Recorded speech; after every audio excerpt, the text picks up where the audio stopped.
Muli po mga mahal kong mga kamundo, maraming salamat po sa inyong ginawang pagtangkilik o pagsuporta sa ating nakaraang upload. Mga kamundo, narito na po ang pagpapatuloy ng ating kwentong ating pinamagatang Ang Aking Alagang Panabong, ang ika-7 tagpo.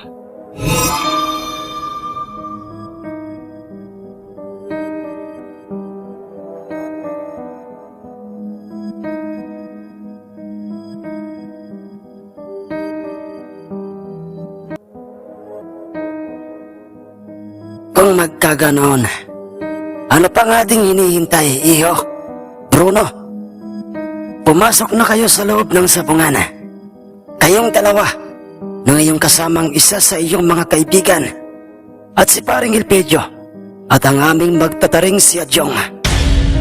Ang sabi ni Mang Raimundo, sige, Tatang, mga Lerio, tayo na sa loob ng sabungan.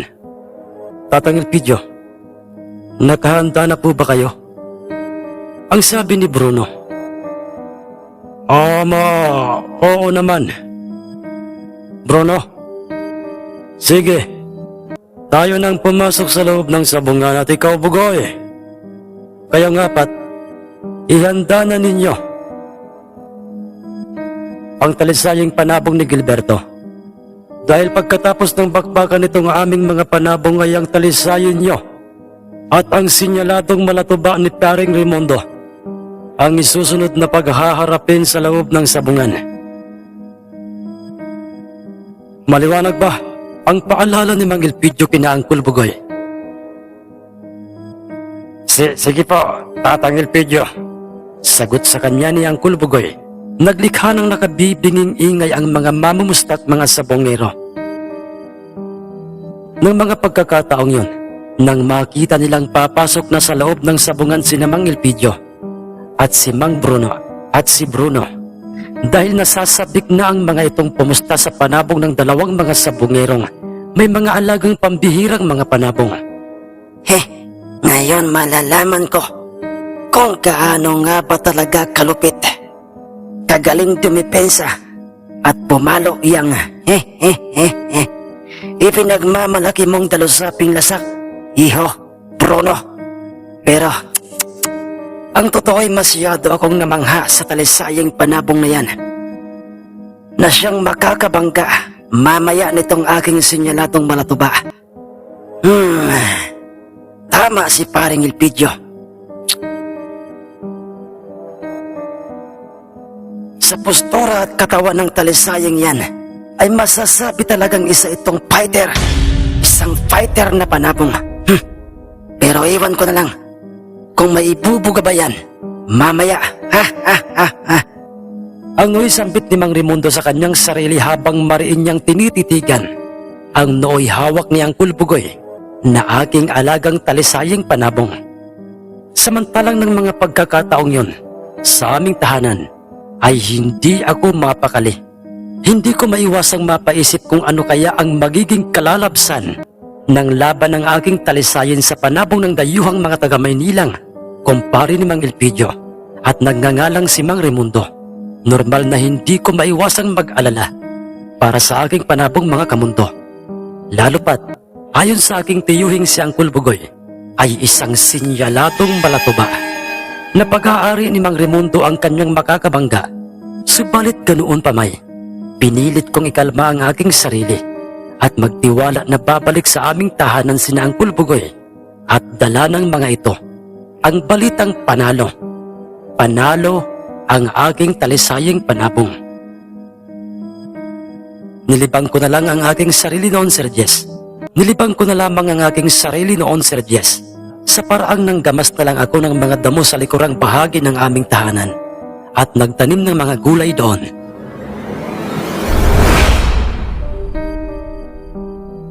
Pagkapasok nila Mang Elpidio sa loob ng sabungan ay ipinag-utos na muna sa kanila ng naatasang sentensyador ng sabungan na kanilang pagharapin muna ang dalawang mga wala pang taring mga panabong.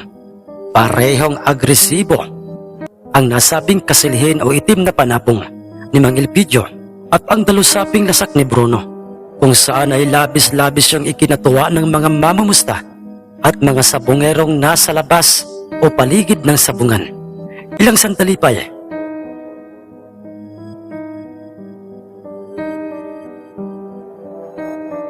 mga kawan, Tatang Elpidio. Sino sa ating dalawa ang magkakarga ng tari sa ating kasilihin? Naitatanong ko yan dahil pareho tayong magtatari. Hindi ho ba? Ang nooy seryosong wika ng magtataring si Adyong kay Mang Elpidio. Sumagot naman kaagad ito sa kanya at sinabi nitong, Adyong, sa sinyaladong malatuba ni paring Raimundo ay doon mo ipokus ang iyong pagiging bantog na magtatari. Sa ngayon ay hawakan mo muna itong aking kasilihin. Dahil ako mismo ang magkakarga ng tari sa aking panabong. Kung ganoon. Ang ibig mo bang sabihin, Tatang Elpidio, ay, Oo, Adyong. Pahiramin mo muna ako ng iyong tari at iba pang mga gagamitin sa larangan ng pagkakarga ng tari. Sagot sa kanya ni Mang Elpidio. Ganoon ba? Sige po, Tatang Elpidio. Walang problema. Pulidong naikarga ni Mang Elpidio ang matalas na tari sa kaliwang paanan ng kanyang kasilihing panabong.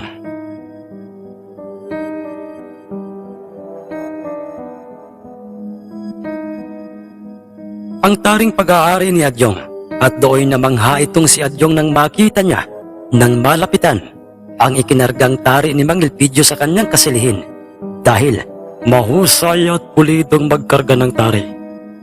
Itong si Tatang Elpidio, siguro nga'y dati rin itong isang magtatari at isa ring sabongero, ang sabi ni Adyong sa kanyang sarili, samantalang sa kaliwang banda o sa panig ng magkaibigang si Bruno at si Lerio. Kaibigang Bruno, si Mang Elpidio. Si Mang Elpidio pala ang magkakarga ng tari sa kanyang mismong panabong. Akala ko ang kanyang magtataring kasama ang gagawa noon sa kanyang panabong. Ang mahinang sabi ni Lerio kay Bruno, isa lang ang ibig sabihin niyan, kaibigang Lerio. Anong ibig mong sabihin? Anong ibig mong sabihin, kaibigang Bruno? Masyadong malaki talaga. Masyadong malaki talaga ang kanyang tiwala o ni Mang Elpidio sa kanyang sarili at sa kanyang alagang panabong. Pero ano, kaibigang Bruno? Pero wala akong pakialam. Kung sino man sa kanilang dalawa ang magkarga ng tari sa paanan ng kanilang panabong. Dahil kaibigang Lerio, tinitiyak ko sa iyong ang aking dalusaping lasak ang magtatagumpay ngayon. Ang mayroong paniniguradong sabi ni Bruno sa kanyang kaibigan habang ikinakarga na nga niya sa kaliwang paanan ng kanyang dalusaping lasak ang kanyang pag-aaring matalas na tari. At nang ang mga ito'y pareho na ngang makikitang meron ng mga kargadang mga tari, ay pinagharap na nga si Mang Elpidio at si Bruno sa gitnang bahagi ng sabungan ng sentensyador. Dala ang kani-kanilang mga panabong, dahilan upang mas lalo pang ang naging maingay sa paligid ng sabungan.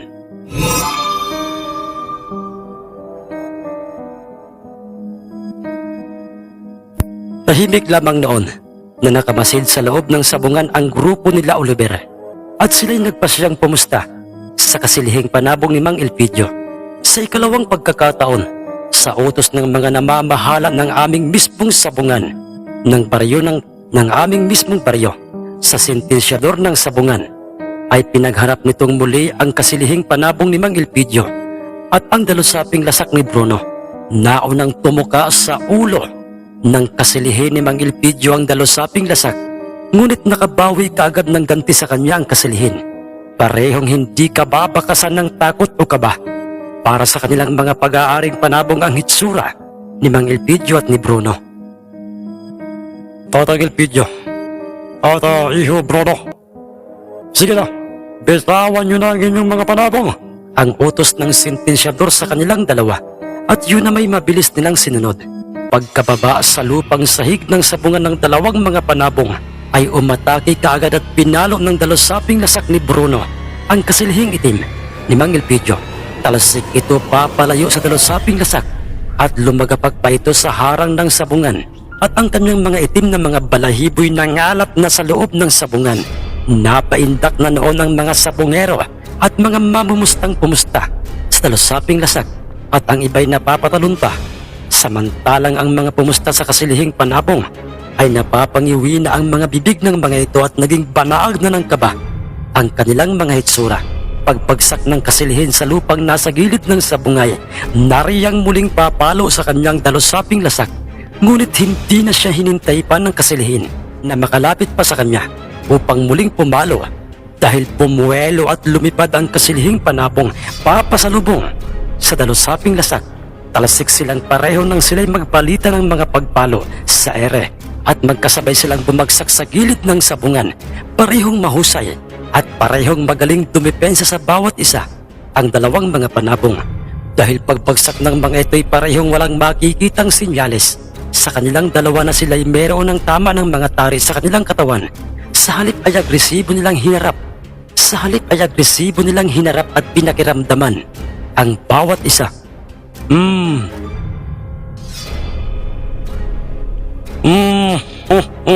Mukhang mahusay nga itong dalusaping lasak ni Bruno Adjong. Hindi man lang naabot ng talim ng iyong taring ikinarga ko sa aking kasilihin ang alinmang parte ng kanilang katawan, at hindi ba? Ang seryosong tanong ni Mang Elpidio sa kanyang katabing si Adjong. Sumagot naman ito sa kanya at sinabing, "Oo nga, Tatang Elpidio. Pero sa tingin ko ay di hamak na mas mahusay ang iyong kasilihin kaysa riyan. Kaysa riyan sa dalusaping lasak." "Ha? At bakit mo naman nasabi yan, Adjong?" tanong sa kanya ni Mang Elpidio, dahil hindi niya naabot o nasungkit ng kanyang kargadang tari ang katawan ng iyong kasilihin noong unang pagpalo niya sa kanya. Hindi po ba? Pasimpleng napangiti si Mang Elpidio na para bang siya'y sumasang-ayon sa mga sinabi sa kanya ni Adjong. Ilang sandali pa'y muling nagpakpakan, naggitgitan at nagpaluan sa ere ang dalawang mga mandirigmang mga panabong. Tuluyan nang nawala ang ingay at mga bulong-bulungan sa paligid ng sabungan dahil sa pambihirang bilis ng dalawang mga panabong. Bumagsak sa sahig ng sabungan ng patihaya ang naturang dalusaping lasak at makikitang nakapaibabaw sa kanya o nakapatong sa kanya ang kasilihing panabong ni Mang Elpidio. Sinamantala kaagad yun ng kasilihin. Pinalo niya ng pinalo ang dalusaping panabong. Ngunit nagagawa pa rin gumanti ng pagpalo sa kanya ng dalusaping lasak, dahilan upang ito'y magkaroon ng pagkakataong makalayo sa kanya. Isang malakas na pagpalo ang ginawad ng dalusaping lasak sa kasilihing panabong na mayroong maiitim na mga balahibo ang naging dahilan upang ito'y dumistansya sa dalusaping lasak. Pumusturang brusko kaagad ang kasilihing panabong at hinarap kaagad nito ang nooy nakatayo pang dalusaping lasak. Ngunit hinihingal na't duguan na ang tigmagkabilang mga pakpak ng dalusaping panabong ni Bruno. Hindi. Paano nangyari ito? Ang dalusaping lasak ko, ang palahi ni Tay Feliciano at ni Tiyo Timyong, paano naging dihado na ito? Dihado na ito ngayon sa panabong ni Mang Elpidio. Ang nooy gulat na pagkakasambit ni Bruno sa kanyang katabing kaibigan, si Lerio, kasabay noy ay ang nakabibinging sigawan o hiyawan ng mga taong pumusta at nagtiwala sa kakayahan ng panabong ni Mang Elpidio. "Kaibigang Bruno, hinihingal na't duguan na ang ating dalusaping lasak. Ngunit ang kasilihin ni Mang Elpidio, tingnan mo, brusko pa ito't parang kabibitaw lamang." Sampit naman kaagad ni Lerio na mayroong pag-aalala. Ganoon pa man, sa kabila ng naging kalagayan ng dalusaping lasak, ay pinilit pa rin itong gumanti ng pagtugas sa ulo ng kasilihing panabong, nang ang dalawang panabong ay kinareho na ng sentensyador. Kung kaya't muli itong magkasabay na binitawan sa gitnang bahagi ng sabungan ng sentensyador. Paglapat ng mga paa ng dalawang mga panabong sa mismong lupang siyang nagsisilbing sahig ng sabungan, ay bumuka kaagad ang mga maiitim at malalapad na mga balahibo ng kasilihin. Papaluin na sana nito ang lalamya-lamya ng dalusaping lasak. Ngunit katakatakang nagawa pa ring tumayot. Ipalo ng dalusapi ang kanyang kaliwang paa patungo sa dibdib ng kasilihing panabong. Talsik pa itaas ang kasilihin at bumagsak ito di kalayuan sa kinaroroonan ng dalusaping lasak. At ng mga pagkakataong yon ay pareho na ang naging sitwasyon ng dalawang magkatunggaling mga panabong. Tuguan na rin at hirap nang maglakad ang kasilihin na katulad ng dalos-saping lasak. Hiyawan ang lahat ng mga taong nasa paligid ng sabungan na katulad ng kalimitang masasaksihan sa isang sabungang merong nagbabakbakang mga panabong. Mukha yatang magiging tabla ang laban ng dalawang mga panabong, ang sabi ni Oliver sa kanyang sarili. Ngunit hindi yun ang nangyari dahil nasaksihan ng lahat sa kung papaanong muling nagpalitan ng mga pagpalo sa bawat isa ang dalawang mga panabong. Pinilit na ibaon ng kasilihing itim ang kanyang kargadang tari sa anumang parte ng katawan ng dalos-saping lasak at yun din ang sinisikap na ginagawa ng nanghihinang dalos-saping lasak. Ngunit sa kasamaang palad ay matagumpay na naibaon sa ulo at kaliwang kilikili ng dalos-saping lasak ang kargadang tari ng kasilihing itim, bagay na ikinagulat ng grupo nila Bruno. Tapos na ang laban. Panalo na ang aking kasilihing itim sa dalos-saping lasak ni Bruno. Ang sinabing yun ni Mang Elpidio, mga mahal naming kamundo. Kaya Diyong, ayon rin ang sinabi ng sentensyador ng sabungan. Iniangat ng sentensyador ang kasilihing itim, simbolo na ito ang panalo. Dahil bagamat masasabing buhay pa ang dalos-saping lasak, humihinga pa ito, ngunit hindi na ito makatayo pa at parang naghihintay na lamang ito ng kanyang katapusan.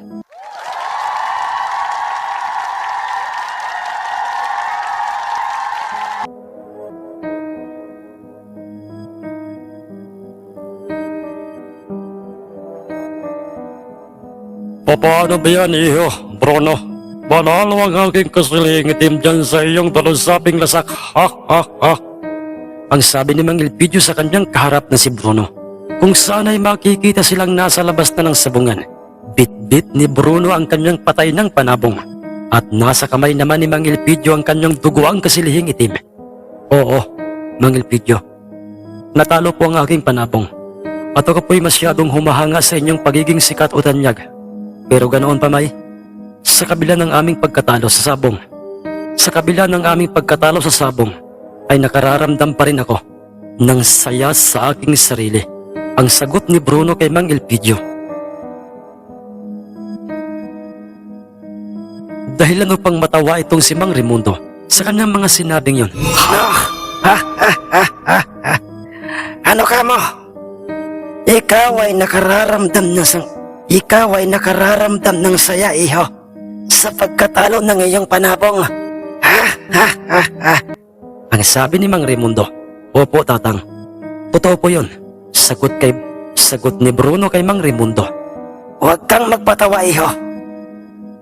Paano ka magiging masaya kung natalo ang iyong panabong na ipinagmamalaki ng inyong angkan ang mga dalos-saping lasak? At saka hindi lamang yon, iho. Akala ko ba isa kang mahusay na magtatari? Dahil itinurong lahat sa iyo ng iyong tiyong si Tim yung tari, ang tamang paraan ng pagkakarga ng tari sa isang panabong, di ba?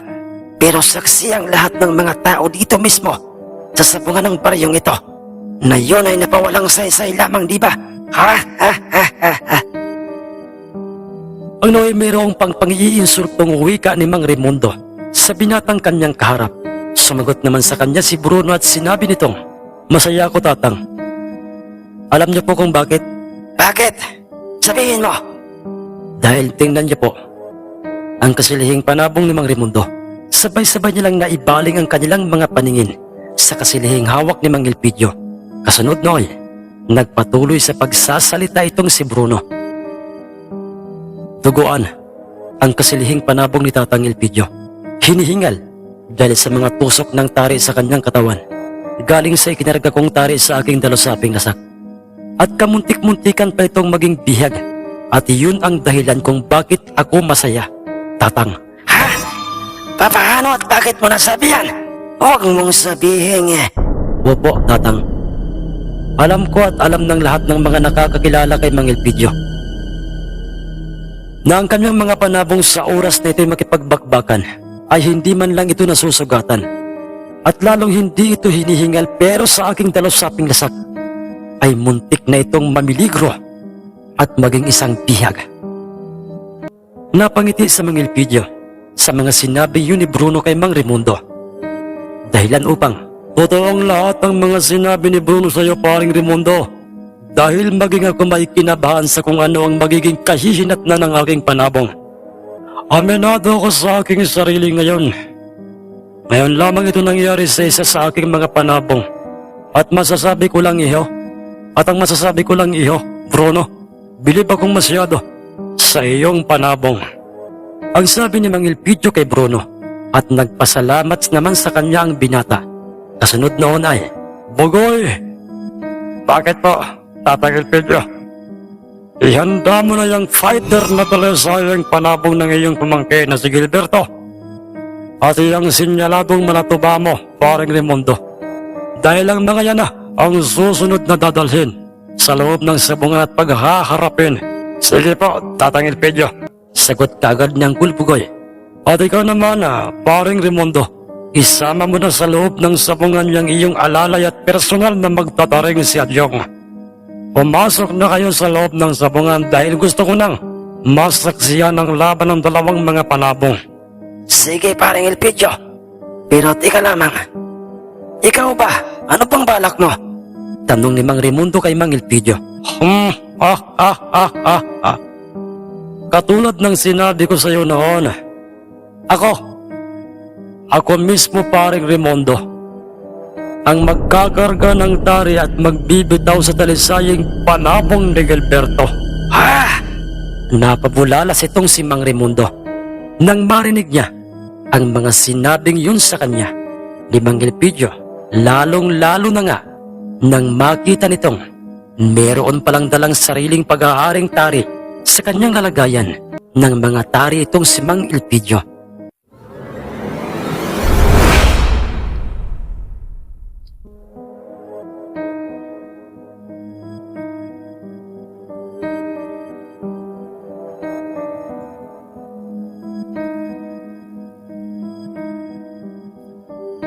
Muli po mga mahal kong kamundo, salamat po sa inyong ginawang suporta sa ating mga upload. Abangan niyo po ang karugtong ng kwentong ito, ang ika-8 bahagi. Maraming salamat pong muli sa inyong ginawang pagtangkilik, pagsuporta sa ating mga dating mga upload, sa ating mga dating mga kwento. Magandang araw po o gabi sa inyong lahat.